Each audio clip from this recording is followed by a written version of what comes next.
He's here.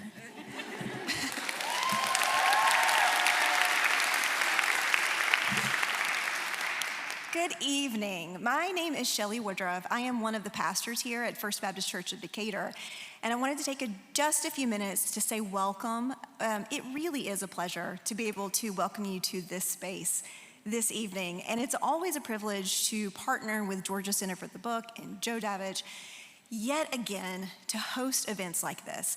We are a community that really is committed to trying to have conversations that matter, conversations that bring people together to hopefully, little by little, get us further away from inside of ourselves and closer to one another. So tonight, the fact that we have an author, two authors, but we have TJ who's going to be starting a conversation with us this evening, a conversation that he's begun long ago through his written work that we've all ingested and loved, that has already been telling us so much about not only how to be kind and how to be a better human, but how to be human in general. Those kinds of conversations being here in this space is a gift for all of us. So thank you for making time to be here this evening. And I do also want to introduce ER, who is with Karis Books. Our local independent bookstores are amazing in Decatur. They're such a backbone of our community, and we want to thank them for their partnership with this, and I want to turn it over to ER for more introductions.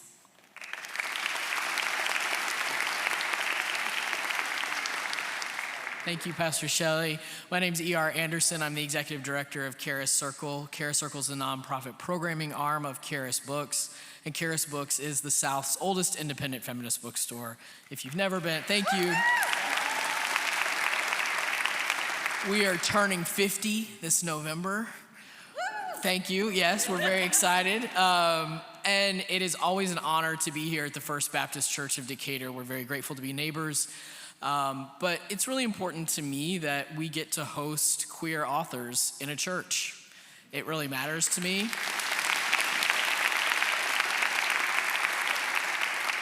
The hospitality here at the First Baptist Church is unparalleled. The volunteers and the people who work here are so graceful in the way that they welcome us and make sure that every single author that we bring here feels welcomed in their complete selfhood. That's so rare and it's so welcome. So thank you to everybody who makes this place a great place to visit and a great place to attend an event. Thank you to the folks from the Georgia Center for the Book for always being incredible partners as well. And thank you all for rescheduling and being here with us. We hate to disappoint you. I know TJ hates to have to reschedule, so we really appreciate you coming back out on a night that you were maybe not planning to do something, but we're glad you're here now. It's my great honor to introduce our conversation partners tonight. Kira Apple is my coworker. She is a full-time bookseller at Karis Books and More and co-facilitator of Karis's Queer Romance Book Club. Originally from Eastern Pennsylvania, she received her bachelor's and master's in English from Kutztown University. A lifelong lover of fantasy, sci-fi, and romance literature and media, she can be found playing video games and TTRPGs, writing and wrangling her 3 cats. You can find her on Twitter and Instagram at Kira Apple. When I heard that TJ was gonna come, Kira was my first choice to interview TJ because Kira brings an excitement about fantasy and sort of the playfulness inherent in books, but also the possibility in books like this. So I'm delighted that Kira gets to be the person who interviews TJ. And I know that TJ needs no introduction, but just in case you're somebody's +1 tonight and you don't know what you're in for, TJ Klune is the New York Times and USA Today best-selling Lambda Literary Award-winning author of The House in the Cerulean Sea, Under the Whispering Door, In the Lives of Puppets, and the Green Creek series for adults, the Extraordinary series for teens, and many, many more. He's written, I think, 30 books. All in, he has experienced a career from being self-published all the way to traditionally published, and it's been on an incredible rocket ride since 2020. Being queer himself, Klune believes it's important now more than ever to have accurate, positive queer representation in stories. Please put your hands together for TJ Klune.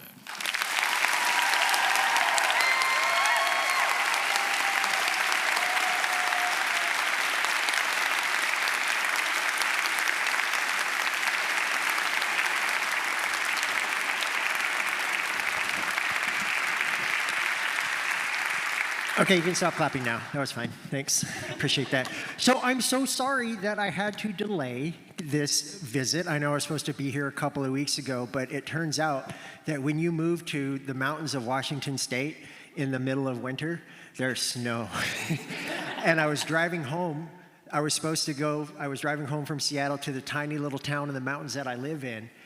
And I was supposed to drive back the next day to fly out to come here to see you guys. And right when I got to the mountains, it started snowing sideways. And I was like, oh no, I'm gonna die. So I basically screamed the last 57 miles all the way home, and I lived. And by the time I got there, I was like, okay, I can't go out again until it's sunny. I think so. That's Thanks for coming back out. I appreciate you guys. We're so happy to have you here, DJ. All right, let's get started. So I've described, let's see if you agree or if anybody else agrees, I've described this as cozy, post-apocalyptic sci-fi.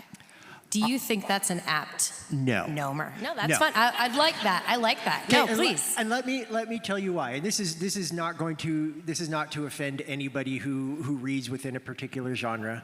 I have never been very comfortable with the term cozy.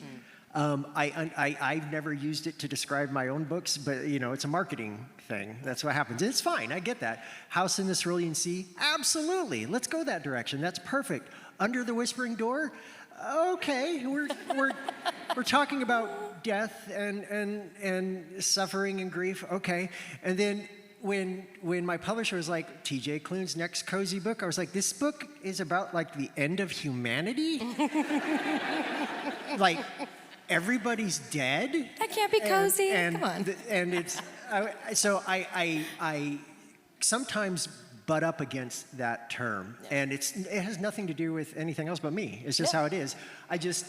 When I think of cozy books, I don't think of like Terminator mixed with The Brave Little Toaster.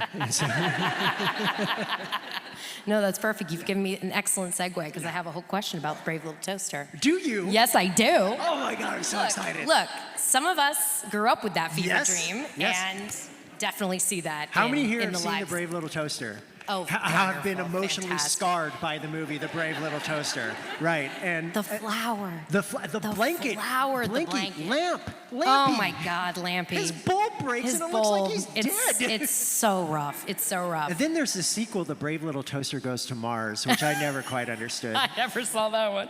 So you have described that as an influence of this book, right? So for those who don't know, and I think it was most of you, but I do want to just say it is a 1987 animated fever dream of a animated movie musical about a group of household appliances who go on a journey to find the child who used to be their owner. Okay? It is wild. It is messed up. in like that 80s children's cartoon kind of Very Don way. Bluth-y. Yeah, that's how it is, know, exactly how it is. So, and if you haven't seen it or haven't seen it in many, many years, watch it again and be like, what were they on? Yeah. So I would say, and you may agree with this one, that has similar vibes to your book. Vibes, like the feeling of it. You're right. And so the fact that there's this group of beings together, and there's peril all around, and there's moments when it can be absolutely frightening. Yeah, absolutely. And then moments of great levity. Right, exactly. So I guess, how would you describe the vibes, the feeling of this book? I would describe this book as a quest for a family to find one of their own. That is what this book has been about. It's through a lens of Pinocchio. It's through the lens of so many different science fiction and fantasy things that I pulled from. And it's meant to be a mishmash and a love letter to a genre that has given me so much. And so when, I wouldn't say cozy vibes, but I would say this book, I let people see into my head a little bit more than maybe they did in Under the Whispering Door and The House in the Cerulean Sea. Because, look, I'll be honest, sometimes I have the humor of a 5-year-old boy. And I get that, and it's never not part of my life. And so I wanted to include little things in there, you know, with the humor of a little 5-year-old boy, with Rambo and Nurse Ratched and all that. But this book to me has always been about hope, even when you are at your lowest. Yeah. You've described this as the culmination of your kindness trilogy. Right. So whereas House in the Cerulean Sea is about becoming a better human, and Whispering Door is maybe just what does it mean to be a good human? This is about what does it mean to be human? Yeah, and it also, because look, I don't like people. But I love humanity. There's a very distinct difference. Humanity gave us books and music and art and dancing and all of that. People just constantly disappoint. And the idea that humanity has so much beauty in them, but so much ugliness too, that it's like this duality that shouldn't be able to exist, but it does. What were we talking about? Because I'm about to go on a tangent. Oh, I don't think you were. I think you're going exactly where I'm fine with you going there. All right, good. Let's do it. All right, good. So this book, I think the biggest part of it for me going into it, you know, yes, there's the Pinocchio side of things. Yes, there's all the science fiction and fantasy side of things. But it's also, in the eyes of the kindness trilogy, it's also about, is it possible to forgive someone for doing something extraordinarily horrible? Is it possible to love someone who has done something that basically ended the world? Is it possible for a person to be able to find forgiveness and hope? And that is something that I struggled with when writing this, because if you've read the book, I'm not going to go into full spoilers here, but if you read the book, you know that Vic, the main character, is the only human raised in a world of machines. And his father figure, Giovanni, has some very deep secrets about his past and who he used to be. And while it does go into the idea of free will and choice and the ability to change, is that enough to be able to find forgiveness for somebody who did something or started something that meant the end of the world? And I wondered about that. What is our capacity for forgiveness? I mean, I think about all the times that I've been slighted or hurt or attacked or anything like that, and how long did it take me to find forgiveness for something? You know, sometimes I held on to grudges way too long. Sometimes I just let go of things right away, because why care about stuff like that? And so I wanted to wrestle with that, but on a much larger scale. Is it possible to forgive a monster? Because at the end of the day, no matter who Giovanni is now, and with that free will and with the choices he's made, he at one point was a monster. Yeah. And I think something that you do in the book, and again, I'll try to avoid spoilers as much as possible, but you really chalk a lot of that ability to forgive up to the connections that we make. So you mentioned earlier, right? It's found family, or the family you build, the family you literally create, right? So can you talk a little bit about that aspect of like found family and connectivity in leading toward that forgiveness or that that hope for the future? I want to touch on one thing before that. Absolutely. The tropification of found family. I'm sure that you all have seen publishers marketing, oh, this book is found family and stuff like that. I need people to realize, if you don't know, found family comes from a very real place for the queer community. We often, so many of us, do not get to have parents or guardians or family that treat us and love us as we should be. I am one of those people. My parents hated me, hated who I was. And the fact that queer people from all walks of life have to go out into the world and find people that aren't related by blood to make their family. That is a reality for so many of us. So when I hear the whole, hey everybody, this book is found family, a trope is found family, I'm like, okay, that's fine, tropes are tropes for a reason, but at the same time, you have to remember where that came from and why it's so important, especially to the queer community. It is vitally important to us. So, and with that, going into your question about how that pertains to this story, it's funny, you said this is a family that was built of spare parts. It's essentially what they are, but aren't we all? Especially if you come from a place where you didn't get the love and the support. Parts of you broke off. Parts of you were broken. Your mind, your body, your heart, your head, parts of you were broken off. And then when you go out and find your family, your real family, the people who love you for who you are and not for the things you're not, they put in their spare parts to make your machine run again.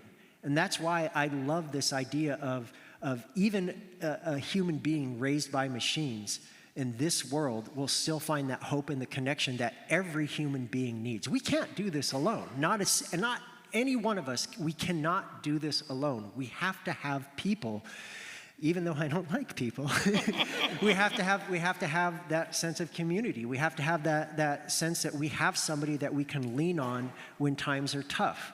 And, you know, Vic, he has Geo, he has Rambo, he has Nurse Ratched, and eventually he'll have Hap too. But the idea that this quiet, quirky little family living in the middle of the woods, it fascinates me. You know, this world, they don't know, well, Vic doesn't know the world outside. He doesn't want to. You know, when you read a lot of books where there could be considered someone being a chosen one kind of thing, it's always, oh, I want to leave my small town. I want to go out into the world and see things. That's not what Vic wants. Vic doesn't want that. He wants to go out into the world, but only because he wants to go and save his family, and then he wants to go right back home. And I would be that chosen one. I would be like, I don't care about that. Yeah. I want to go home. Do you think that's what drew you to telling a retelling of Pinocchio? Like, I'm thinking of Vic as, so like the Pinocchio story is the quest Okay, let me ask you a question real quick. Yeah, please. Who's the real boy, Vic or Hap? Well, that's what that's kind of, thank you. That's kind of what I'm getting at. Vic is our viewpoint, our conduit, though. So in some ways, he's a little Pinocchio. But what do you see as that connection there? Like, what drew you to retelling? So, how many of you have seen the 1940 Pinocchio from Disney? Okay. How many of you have read Carlo Collodi's The Adventures of Pinocchio? Oh, okay. So, this is what I want to tell you. Carlo Collodi, when he wrote Pinocchio, it was supposed to be a serial, like they did back then. By that, I mean they would publish it weekly or monthly in a magazine or a newspaper. Collodi, who wrote the book, it's a very short book, who wrote the story, the original ending of The Adventures of Pinocchio was that Pinocchio was murdered. He was hung from a tree for its hubris for wanting to become human. And then Carlo Collodi's editor came in and said, hey, if you're writing a book for children, you can't kill off the child. And so what Collodi did then was rewrote it to the story that we know today. But something is lost, especially in the Disneyfication of fairy tales, because there is so much darkness in the original works of fiction.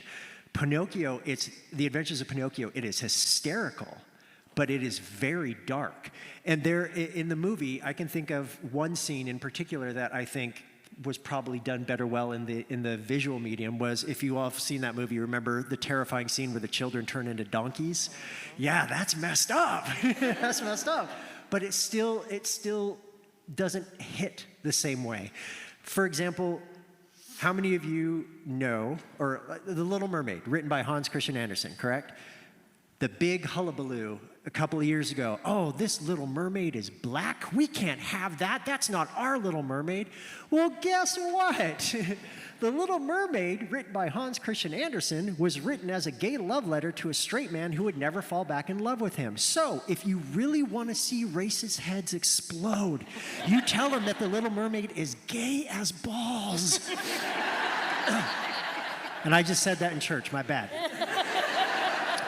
But Pinocchio, I wanted to take the bits and pieces of that and fashion it to how it is today. I don't know if this is necessarily a retelling as much as it is a reimagining, But there are certain characters that have always stuck out to me in the Adventures of Pinocchio, and that is the coachman, the doorman, and the blue fairy.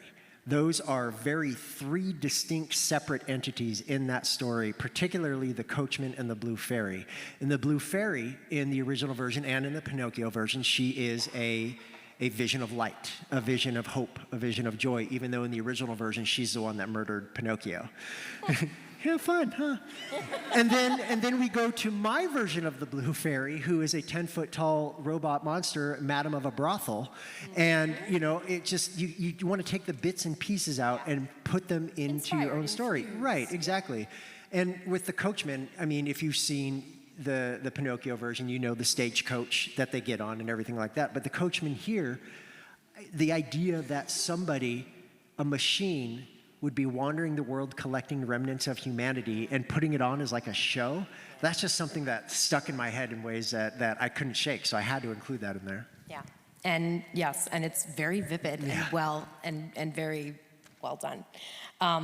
So I didn't realize until we spoke earlier that you had recently moved to the Pacific Northwest. I specifically was going to ask you a question about the setting and what drew you to setting it in, basically Oregon and then down into Las Vegas. I was born and raised in Oregon. In a very tiny little poor gross town that was in the 80s and 90s was known as being the meth capital of Oregon, which is not something you want to be known for. And I have to tell you, I did not have a good childhood. I had a lot. Violence does not always have to be physical. It could be mental, it can be psychological. And while I did have my share of physical violence, it was much more on the psychological angle from people who did anything that brought me joy was something that could be taken away. Imagine making fun of your child for their love of reading and their love of writing. I know what that's all about because I got that constantly.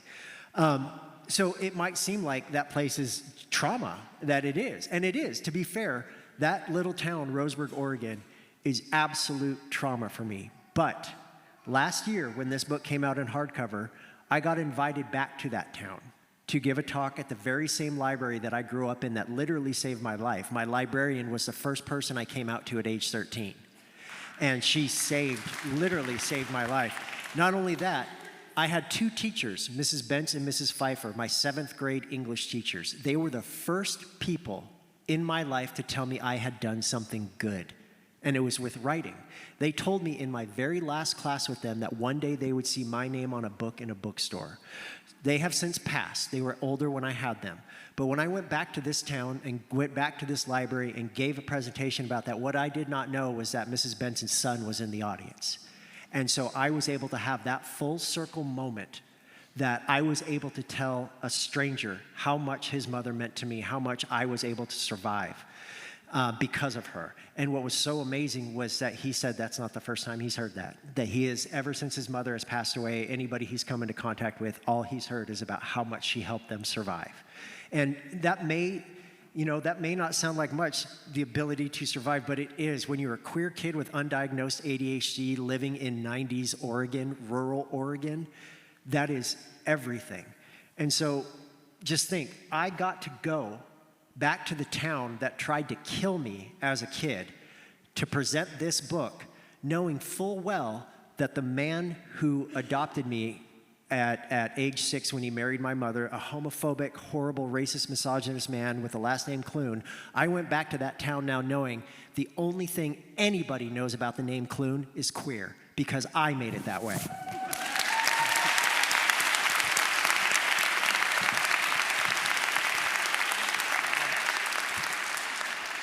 That's amazing. That is amazing. And sometimes I let that go to my head. So the setting is a little bit of a catharsis for you. It is. A lot of the Green Creek series is set in Oregon. Yeah. This book is set in Oregon. A lot of my books are set in Oregon because regardless of what happened there, being out in a forest is my favorite place in the world. Yeah. I love being in the trees. I love being in the mountains. I love being where you can't hear cars, you can't hear, people, you can just hear nature, and that's where I live now. And that's why I love setting books there, because it is quieter than a lot of people realize. I like that. Quieter than a lot of people realize. So when you write, do you think that so obviously character is huge here. Do you take a character and kind of mesh it to the story that you want to tell? Do you tell the story and see where the characters fit? Do you want to know what happened? This book exists because of capitalism. Because one day I decided I wanted to buy a Roomba vacuum cleaner. And like human beings have this thing where we tend to anthropomorphize or give human-like qualities to inhuman objects. It's a little quirk of our brain. It's how we do. It's why we see shapes in clouds. It's why it's just all these little quirks of our brain. So, of course, when I bought my Roomba vacuum, I named him Hank, and I put googly eyes on him. When you get one of these vacuums, the first thing you have to do is turn it on so it can map out your house. This little idiot got himself stuck in a corner and made the saddest beeping sound I had ever heard any machine make. And this has never happened to me before, and it's not happened to me since, but it was like an entire world exploded in my head. I knew for some reason that this vacuum cleaner was going to be a character for some reason, and he was going to have social anxiety, okay? But he wasn't going to be the main character. The main character was going to be a human who lived with these machines and was raised by these machines. But if he was raised by this machine, so he'd have to have some kind of doctor or nursing machine. But what if she was a sociopath? And that's just kind of how it built from there. Yeah. Like I had the idea of Pinocchio in the back of my head. I had all of these characters. It was like they were fully fleshed, like just popped into my brain one day and started talking. And that's just how it came to be. So this book exists because I went to Walmart and bought a Roomba vacuum. As such dreams are built on. I know, right?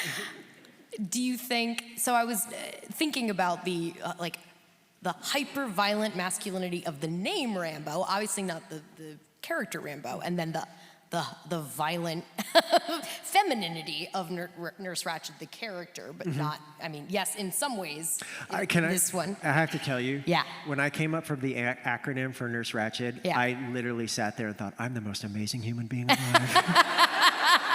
Not really, but I will say, that was pretty freaking rad. And drilling. Yeah. So do you think there's like any sort of commentary there about the fact that they have these kind of hyper masculine and hyper, like these negative connotations toward those identities, but then they're such a indelible part of like what helps Vic and what moves the story Right, along. so they are, in essence, the id and the ego. They are Jiminy Cricket. That's what role they play in this. They are, in a way, Vic's conscience. So you have Rambo, who thinks of fear, who worries, who gets happy over little things. And then you have Nurse Ratched, who wants to murder everyone. And that's all part of the human duality. I mean, how many, I'm not going to make you raise your hands for this, because y'all would lie. Y'all would lie, especially since you're in church. But I mean, how many times have you thought, oh man, I want to kill him? Just something like that, just off the top of your head. It's not mean that you're not necessarily serious, but it's just thoughts that we have. Nurse Ratched and Rambo are those thoughts in physical form. They are our intrusive thoughts. Yeah, essentially, yes, exactly. They are the intrusive thoughts, especially Rambo. Because Rambo, he can go, I wouldn't call him that, he's slightly manic. He can go from one emotion to another, all within the space of a few seconds. Yeah. And that's what humanity is. Yeah. So when you see those two characters, when you're reading those two characters, you can think of them in the lens of, oh, they're just Vic friends or Vic's family, but in essence, they are portions of Vic's mind come to life because he's the one who fixed them. Yeah. He's the one who made them. So how much input bled into them. did that happen with them? Yeah, that's great. So I would be remiss as the co-facilitator of Karis's Queer Romance Book Club if I didn't ask a specific question about queer romance. Yay! So your books are always about queer representation, but also I think, specifically queer romance, right? Yeah, I think that as my more recent books and as my progression is going, romance isn't going to always be the focus. Like within the Lives of Puppets or House in the Cerulean Sea, Under the Whispering Door, Yeah. the romance wasn't the focus, it was a part of it, Right. which I think is a good, happy medium to have. Yeah, but it's there, right? is It's there, underneath. absolutely. So, what is it about the fantasy, the fantastical worlds you imagine that inspires these central love stories? Or put another way, is there something about speculative fiction that for you lends itself to queer interpretations? Yeah, I don't have to worry about homophobia. Homophobia and homophobics are boring. They are boring people. They should never have to open their mouths ever again, and they should be shunned from society on a regular basis. When you are writing contemporary works, you don't have to worry about queer romance, you don't have to worry about writing homophobia into your book in a contemporary setting, but at the same time, it's always there in the back of your mind. Because especially now, I can't believe I have to say this, now in 2024, we're seeing the biggest rise of anti-trans hate that we've seen in decades. And the fact that we have to sit here and these people can question the minds and bodies, Okay, I'm about to rant. I'm so sorry. I'm ready. Okay. Buckle up. I'm ready.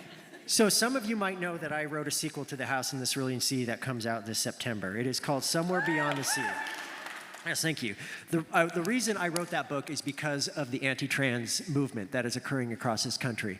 I watched, how many of you remember or even saw bits and pieces or even watched the whole things, the hearings that were held in front of the government where trans people, doctors, parents and guardians of trans people came up to testify in front of the government.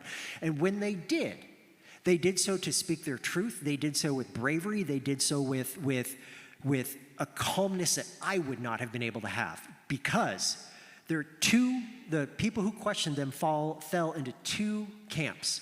One, they smiled and nodded and said, "We hear you, we love you," then turned around and voted against every single thing that they said they wouldn't. Or two, they sat up there with their smug condescension and questioned trans people on their right to exist. They questioned their bodies, their minds, they questioned parenting skills, they questioned doctors. Actual doctors who work in gender-affirming care, they acted like they knew better than them. And when I saw that, when I was watching through that, I remembered how it felt for me as a kid to feel othered. When you feel othered when you're a kid, it makes it so you think you can't relate to your peers, that there's something wrong with you, that you are broken in some way. I was told I was broken. That is something a child should never get to hear. So when I wrote the sequel to The House in the Cerulean Sea, it was with my trans audience, my trans readers, and the trans community in mind. Because if there is one thing in my life, look, the idea of legacy, I don't give a crap about that. Who cares what people are going to say about me in 50 to 100 years? I'll most likely be dead. I don't care what people are going to say about me. But if there is one thing that I desperately want to be known for, and I will make sure I do everything that I can, is that I want to be the anti-J.K. Rowling. I want to make sure that every single person, thank you. I want to make sure that I am the antithesis of her. I want to make sure that every single person, whether they be queer or not, who picks up my book knows that this is a place where they can be accepted. But particularly for my trans readers, the Somewhere Beyond the Sea is dedicated to the trans community. The afterword is all about the trans community. And the villain in Somewhere Beyond the Sea is based on J.K. Rowling. And I will not stop. I love that for you. Man, can you imagine being a billionaire and sitting online all day and going after trans people? I can't. No, absolutely. Okay, let's turn it to a little lighter. We got about 10 minutes before we're going to, 5 minutes before we're going to take questions. So Okay. I'm just going to turn it to a light question, which is, if your characters were animals, and I'm thinking specifically Vic, Hap, Rambo, Nurse Ratched, what my animals would God. they be? Okay, Nurse Ratched would be a Wolverine or a Komodo dragon. Rambo would probably be a butterfly.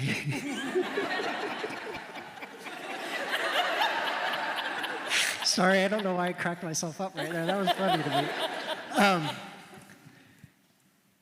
Hap would be a grizzly bear. The brown bears, the scary ones. And Vic would be a puppy. He's a puppy to me. I love Vic. I am so protective of him. You know what? No, let me take that back. You know what I've been stuck on, and it's gotten in my head or on my Instagram algorithm feed is just reels after reels of macaws and parrots talking like hardcore, talking and rapping and singing and talking in different languages. That would be Vic. Yeah.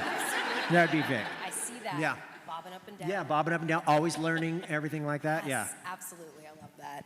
All right. And then my other one is, if you had your own museum of human curios, what would you collect in it? Oh, books. Every book ever written, every song ever written. I would have records because, look, I'm going to be one of those. Oh, look, he's such a hipster. It's so cool. I love records because now if you listen to music, when you stream or anything, it is produced within an inch of its life. There is nothing wrong with it. But when you listen to records, there's always, it's like Lucy says in The House in the Cerulean Sea, it's like dead people music. There's bumps and hisses and groans and snaps and crackles. And I love music that sounds like that. So I would have tactility of right, that, and yeah. art. I would have as much art as I possibly can. Look, like I said, I don't like people, but humanity makes such beautiful things. They make such beautiful things. They really do. Okay, All right. so before we get to the question, then, Yeah. let me tell, before we get to you guys asking questions, I'm going to tell you a story about another time I was in a Southern Baptist church. So remember in the long time ago's, the far, far aways, known as the pandemic, when none of us were able to go outside and everybody had to buy toilet paper for some reason and wash their cereal boxes, we all had to do Zoom sessions. I had to do like Zoom events, Zoom book clubs. One time, I got an invitation to do a Zoom club for Southern Baptist Church. And me, being me, who has a very strong feeling about organized religion, said, oh, no, they want to read The House in the Cerulean Sea, and it has the Antichrist in it. So you know what I said? I said, why not? You know, maybe it won't be like I think it will be. Maybe they're not going to be like, and so I went, and I got there, and there was row after row after row of white women in their 70s and their 80s. And they were all smiling and happy and wonderful, except for one. She was in the top right corner, and she was glaring at me. She never spoke, not one time, the entire time I was talking with them, but she did not stop glaring at me. But the other people there, it was wonderful. It was a lovely conversation. They had fun. And so I signed off, and I thought, oh, I'll never hear from any of them again. Guess who emailed me the next day? Top right-hand corner lady, the one who looked like she wanted to murder me. And she did, kind of. You see, she was very upset with me, very upset with me. How could I have possibly thought that putting the Antichrist into a book would have been a good idea? Did I not know who the Antichrist was? Did I not know did I not know what he was capable of? Did I not know what it was prophesized that he would do? And in my head, I'm thinking, I've kind of done my research, and the Antichrist is only mentioned once in the Bible, and it's by a letter from some dude named John. So, but I didn't say that to her, obviously. So she takes me to task. She goes on and on and on about how much she despised that. And then she goes, but while I did come to care about the character of Lucy, I wish you had gone into a different direction with him. And then she signed off the email with the best sign-off I have ever received on any email. So much so that I use this sign-off on my email now to my friends. So remember, after sending me this huge-ass email, a block of text about how much she despised what I had done, she finished the email by saying, but I did not mind the homosexuals.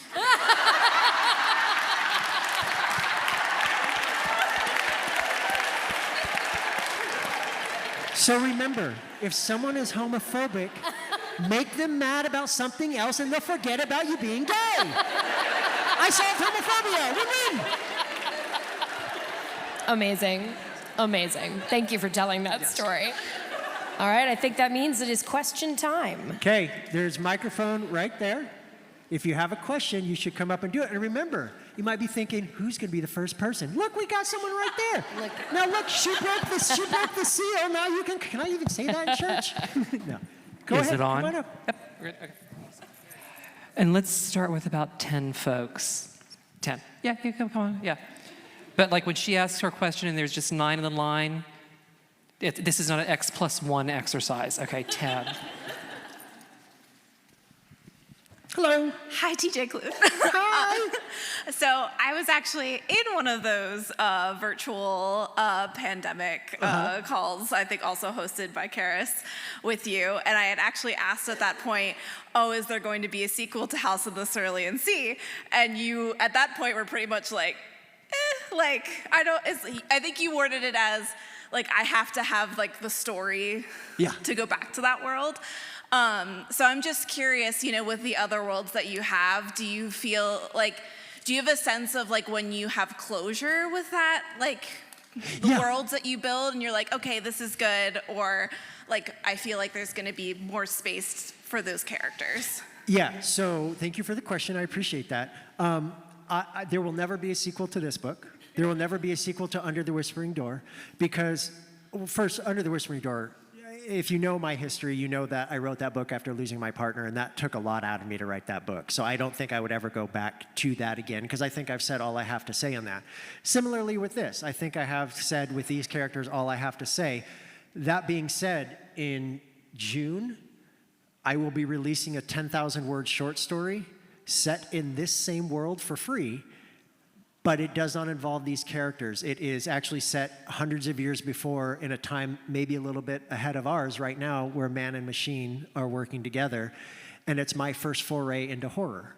I've never done horror before. It is not violent, gross splatter. It is more like, okay, something is really, really wrong here. And I really love that because horror is my favorite. But the House in the Cerulean Sea sequel, as I talked about before, it exists because of the rising anti-trans movement in this country, but I have to say that the reason it also exists is because Chauncey will not shut up in my head.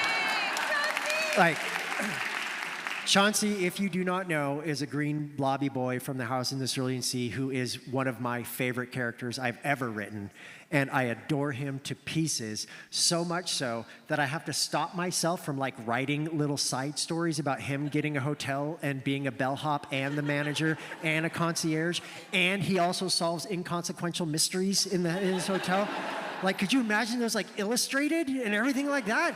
Don't make me do that, God. But if the characters don't shut up, that's how I know they'll come back. And Chauncey, she won't shut up. Thank you for the question. Next. Yeah. Actually, this works with what you've just said with horror, but I read the Kindness trilogy and then went back and read Green Creek later, and I feel that your style evolved. And so I was wondering if you could say a little bit about how you feel you're evolving as a writer. Yeah. Thank you for that question. That's amazing, because it's actually funny you asked that, because I literally just met with my team, my publisher, a couple of weeks ago, because I wanted to tell them I want to start doing different things. I want to try different books. I want to write a freaking queer Western. I want to write a queer horror story. I want to write a queer space opera. I have so many ideas in my head. I'll never have long enough life to get them all out of my head. But I will never be the world's best writer, and I don't ever want to be. All I want to do is get a little bit better each and every day. And to do that, you need to challenge yourself. So here's a little inside baseball for you guys, a little insider info. 2 months ago, while we were doing the final edits on Somewhere Beyond the Sea, my publisher, or my editor, we were going back and forth on a random topic, and we were talking about black holes for some reason.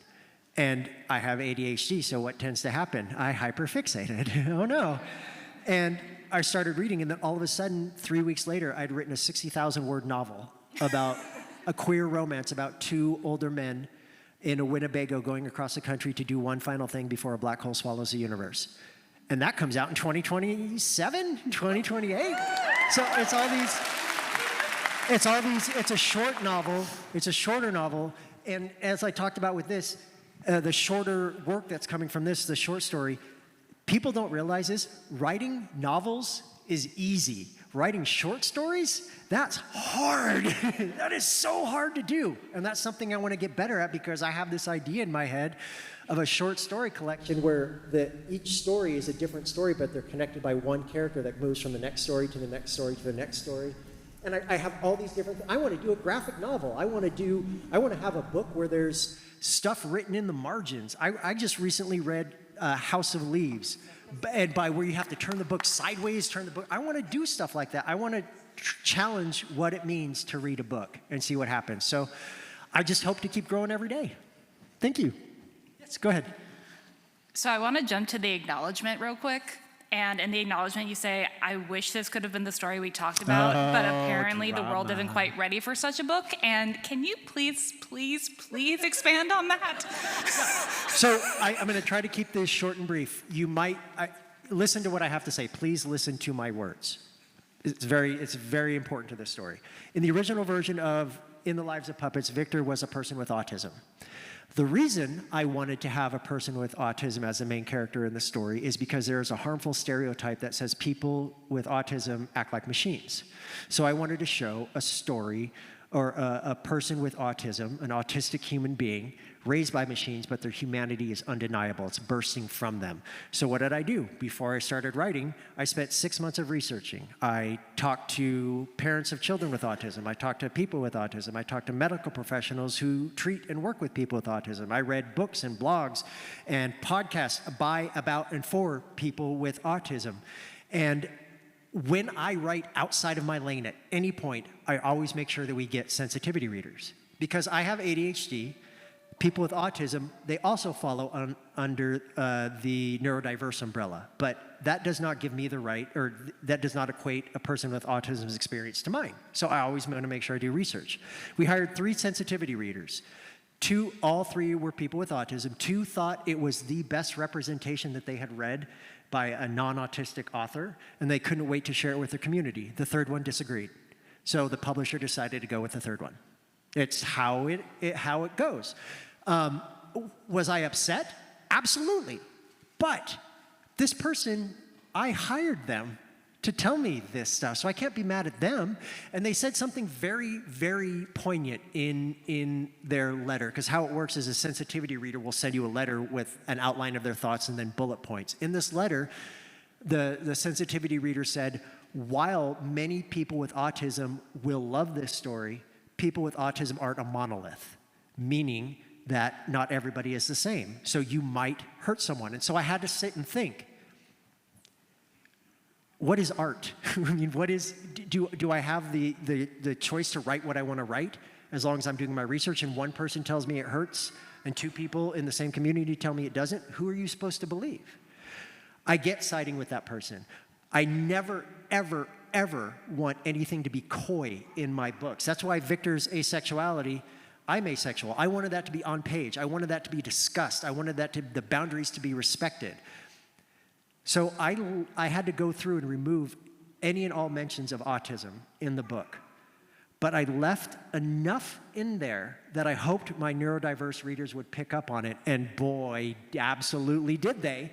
I've heard from so many autistic readers that they saw themselves in Vic and that they were thankful that they could have that character. And I appreciate that. But it does not take away from the fact that somebody might have been hurt by that. And that's just something you have to deal with. You have to make those choices. And look, man, I have this platform. I am so lucky. I am so privileged to do what I do that, oh no, I have to change part of my story one time. That's the first time something like this has happened. I had to get over myself, and I did. It's just how it works. Next question, please. I was going to ask who your favorite character was, but you've taken care of that. So I was already in line, so what do I ask? What do I ask? This is what I ask.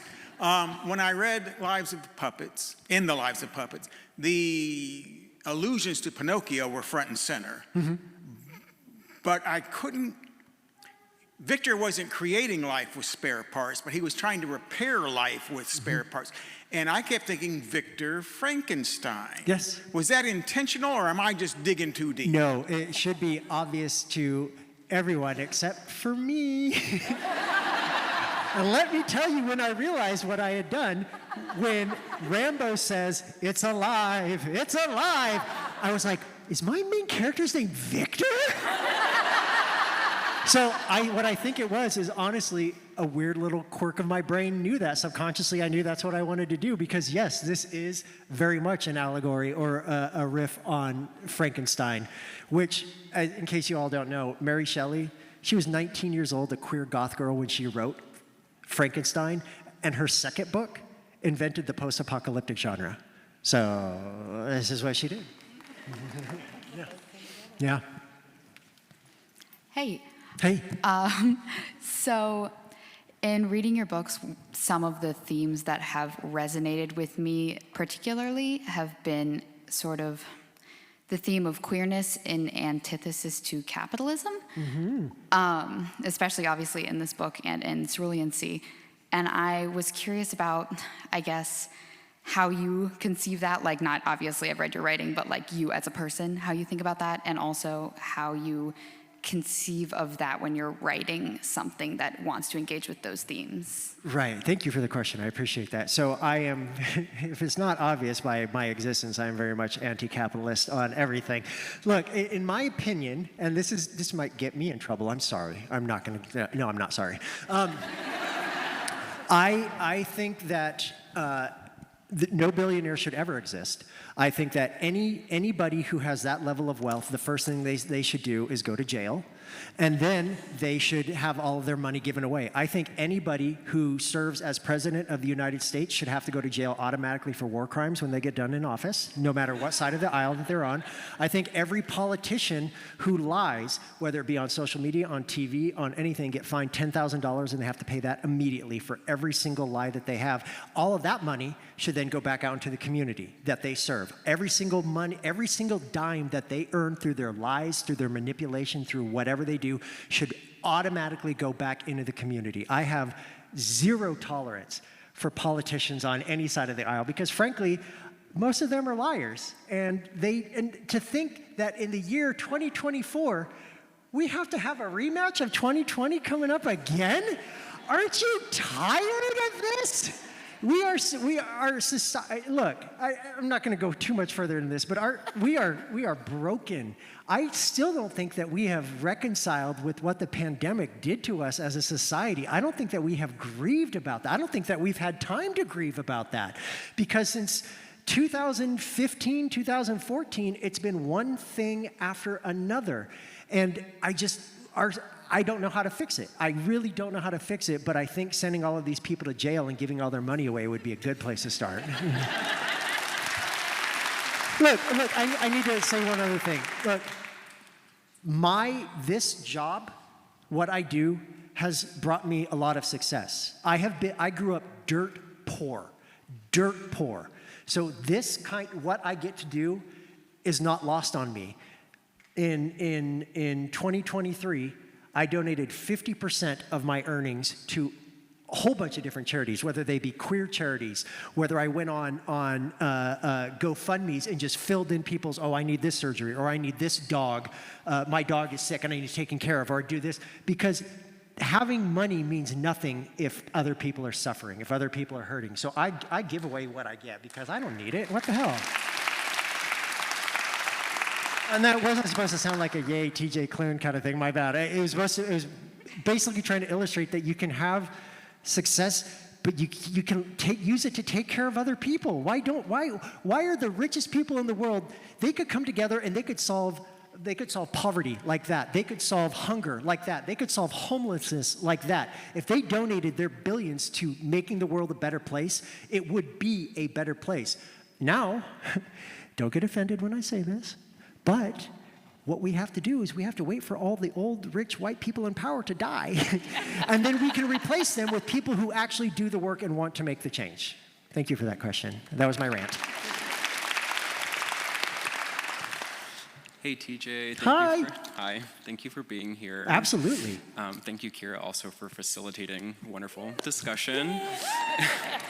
I am such a fan. And I'm curious, as you were first contemplating a life as an author, as a storyteller, who were your references? Who were your inspirations? Who were your queer icons that you looked to and said, hey, they're doing it, I want to do it, and I want to build on that? So I didn't have queer icons when I was 6, when I first started writing. When I first started writing what was essentially Metroid fan fiction about me and the main character, Samus, going around shooting Mother Brain. That was a while. I'm going to tell you a quick story to go with your question.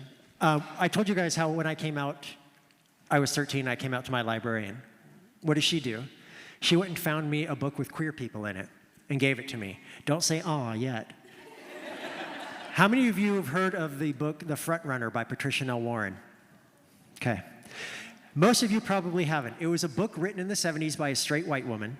It was the first commercially and critically successful gay novel that was published. It got huge to the point where Paul Newman bought the rights to it so he could play one of the queer characters in the book. This book, I'm sorry I'm about to spoil a 56-year-old book to you. It involves a character named Harlan who is a coach, college coach who is training a runner named Billy for the Olympics. It's their love story, they fall in love. So the whole book is about their coming together, about Billy training for the Olympics. The ending of the book is that Billy gets to the Olympics, he's running in the race, and then he gets shot in the head by a sniper in the sands and dies, and that's the end of the book. So, can you imagine that being your first queer book? First queer characters. I got to meet Patricia Nell Warren before she passed. She was the loveliest human being that I have, one of the greatest. The reason I got to meet her is because she read my first novel, Bear, Otter, and the Kid, way back in 2011, and wrote to me. Hell yeah, oh geez! She wrote to me saying how much I love it. And of course, me having a minor freak out because this is like a god to me, this woman, she traumatized my youth.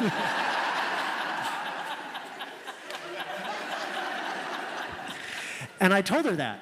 I told her that I had read, The Frontrunner was the first queer book that I had read. And she said, I'll never forget this. I am so sorry. That had to be your first book. From there, you have to understand, when I grew up in the 80s and 90s, it was when people were out and famous for being queer or it was people like Greg Louganis, who hit his head on the pool, and then people worried about blood in the water and giving everybody else AIDS. That is the generation that I grew up in. There should be a generation above mine, but they were all killed off by Reagan and the AIDS crisis. And so I, unfortunately, have the job of being, to a lot of people, a queer elder, because I'm 41 years old, and that's apparently elder. But I didn't get to have a lot of queer inspiration growing up. If we had that, if there was out and proud people, it was people like RuPaul in doing drag queens, which was amazing and wonderful. Drag was awesome. My personal queer heroes that I met was when I was 18 years old, I had the idea that I could get a fake ID and go to the gay bar in Tucson, Arizona. So you can imagine a skinny white twink with his card, his fake ID that looked probably like a Middle Eastern man. And so I go to the bouncer, give him the card. He looks at it, looks at me, looks at it, looks at me, and goes, "Are you serious?" And so I'll never forget, I literally begged him to go inside because I didn't know where else to go to meet queer people. I didn't know where else to go to find people like me. So he said, "I'll let you go inside. If I catch a drink in your hand, you are banned for the rest of your life." I walked in, immediately bumped into a drag queen, and was adopted that day by the drag community in Tucson, Arizona. Her name was Bunny Fufu, and she was and is one of the greatest drag queens. They took me upstairs to what they called the lair, and I was able to go up them, and they taught me about queerness. They taught me about safety, about boundaries. They taught me about safe sex. They taught me about all of this kind of stuff. They told me, this is kind of the person you want to talk to. This isn't who you want to. So it wasn't famous people, but they were gods and goddesses in my eyes. Thank you for that question. We have time for one more question. Okay, we want to guys, make we only sure got that one more question. I know. We want to make sure that we have time for TG to sign all your books. Sorry. Yikes. No pressure. No pressure. No pressure. Hi. Huge fan of your work. Thank you. The House by the Cerulean Sea has changed my life. Recently, I've become a teacher of a private school for the neurodiverse. And I know we talked about neurodiverse representation and the lives of puppets, and I know we talked about queer representation, but did you even think about the scope of when you wrote the Cerulean Sea, how many lives that will change? I've introduced it to my students and they are obsessed. We're talking neurodiverse kids who have never seen themselves represented in. And when you see Linuses, you see Lucy's, you see I'm a Theodores. Linus, but yes, no. Yes. So something, and I'll let you finish a second. Something that I have loved more than anything in the world is when I hear from teachers, when I hear from social workers, when I hear from them, I have a Sal, or I have a Fee, I have a Theodore, I have a Lucy. Yeah. No, I never thought of it. Look, okay, I wrote The House in the Cerulean Sea in 2018 because the world was really shitty and it was dark. We were in the middle of a presidency that I just could not understand, and it seemed like every day the world was on fire and more things were hurting. So I wanted to put something good out into the world. I wanted to put something happy out into the world. I wanted to put a book out into the world where people who knew what it felt like to be othered would find a place to belong. That's how I try to write every one of my books. I don't necessarily think about who's going to read this, who's going to pick it up, what they'll be affected by. When my first book came out all those years ago, I told myself if even one person read it and walked away thinking differently about something, then I'll have done my job. To know that I'm here all these years later and on a scale that it is now, it's unfathomable to me. As I said, I am so privileged and lucky to do what I do. That doesn't discount the amount of work I had to do to get here, but I have never been more humbled nor surprised than by a reception than The House in the Cerulean Sea has received. I mean, we were just able to announce a few months ago that it has sold over 1 million copies in the United States alone. That is ridiculous, you guys. That is ridiculous. And look, I'm going to continue writing as many stories as I possibly can, but for so many people, The House in the Cerulean Sea is going to be their entry point, and that is going to be the story that they remember. And I couldn't be prouder to have that be the story, because that story, when it comes down to it, is a story of love in all its forms, whether it be romantic, familial, platonic, friendship, whatever, and about hope. And the thing is, I wrote that book because I needed hope in 2018, and look where we are now in 2024. Let me tell you guys a secret.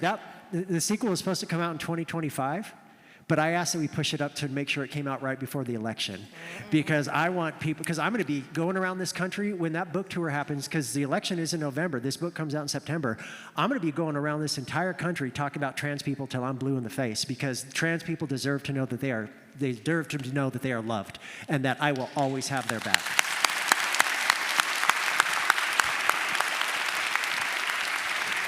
Thank you. Thank you for being thank you.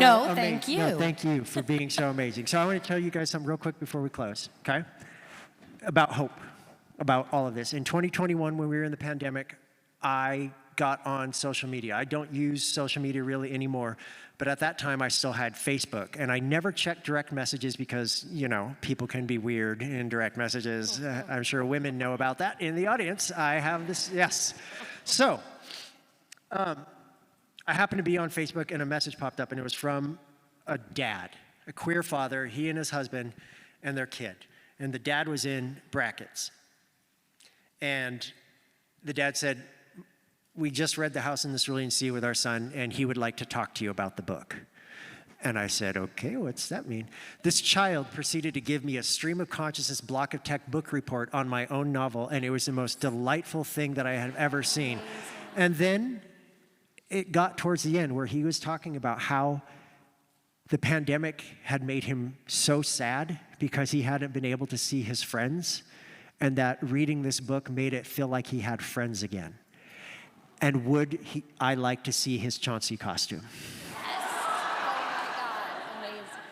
Forgetting I was speaking to a child, I said, hell yes, I would love to see your Chauncey costume. The child gave a picture, sent a picture, and this kid, this remarkable, lovely, wonderful kid, had gotten himself a full green body spandex suit. He had put suction cups on his arms. But wait, the best part. He had taken paper towel rollers, put them on the top of his head for eyes, and then or for the stalks, and then put golf balls on the top for the eyes, and had a bellhop cap sitting in the middle. So you wonder why I think about, stuff about that.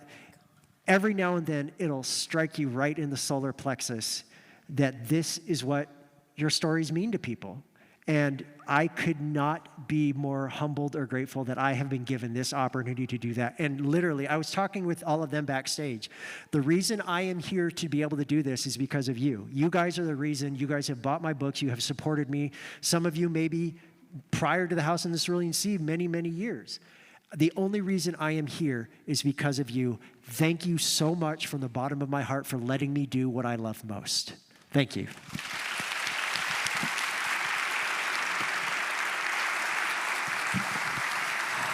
Okay, give us a few seconds. So just everybody sit in your seats and make some friends while we get set up. If you want to, though, what would probably be really cool, maybe TJ, if you're down there, and Kira, you're down there, and everybody holds up a book, and we can send that lovely picture to the proper people. Oh, yeah. You can. Okay. Excellent, excellent. Yeah, an 8-year-old taught me how to use the pano thing, so.